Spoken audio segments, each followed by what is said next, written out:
Hello friends, അപ്പോൾ ഇന്ന് നമ്മളൊരു വോൾ ഡെക്കറാണ് നോക്കാൻ പോകുന്നത്. ഇതിൽ ഈ ഫ്ലവർ എങ്ങനെ ഉണ്ടാക്കണമെന്ന് നമുക്ക് നോക്കാം. അതിനായിട്ട് ആദ്യം വേണ്ടത് നമുക്ക് ഇതുപോലത്തെ വൂളാണ് വേണ്ടത് കേട്ടോ. അതിന് ഒരു പെന്നോ എന്തേലും മതി കേട്ടോ. അതിൽ ഇങ്ങനെ ജസ്റ്റ് ഒന്ന് ചുറ്റിയെടുക്കുക കേട്ടോ. ഈ വീഡിയോയിൽ കാണും പോലെ ആദ്യം നന്നായിട്ട് ചുറ്റിയെടുക്കുക. തീരെ ടൈറ്റ് ആക്കണ്ട കേട്ടോ, ചെറുതായിട്ട് കണ്ടോ ഇങ്ങനെ. എന്നിട്ട് അതിനെ താഴോട്ട് വലിച്ചെടുക്കുക, വീണ്ടും ചുറ്റുക.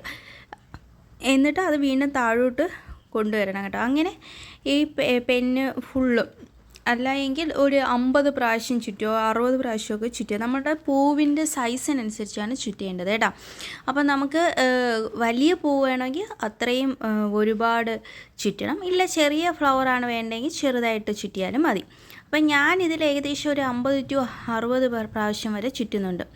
അതിനുശേഷം ഇതേപോലെ നൂല്, ബാക്കി നമ്മളെ മെയിൻ നൂല് കട്ട് ചെയ്തിട്ട് ഇതിനെ പതുക്കെ ഇതിൽ നിന്നും പതുക്കെ ഇങ്ങനെ വലിക്കുമ്പോഴേക്കും അത് ഇളകി വരും കേട്ടോ.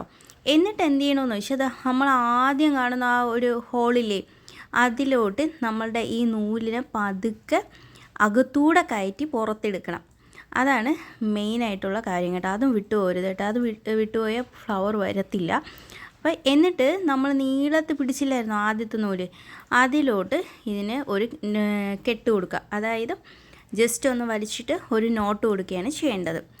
അത് ഇങ്ങനെ ടൈറ്റായിരിക്കും കേട്ടോ. ഒരു 1 or 2 പ്രാവശ്യമൊക്കെ നമ്മൾ നോട്ടിട്ട് കൊടുക്കുക. അപ്പോഴേക്കും ഇതൊരു ഫ്ലവറിൻ്റെ ആകൃതിയിലാവും കേട്ടോ. അപ്പോൾ നമുക്ക് ഏകദേശം ഈ സൈസിലൊക്കെ ഉള്ള ഫ്ലവറാണ് വേണ്ടെങ്കിൽ 50-60 പ്രാവശ്യമൊക്കെ ചുറ്റിയാൽ മതിയാവും കേട്ടോ.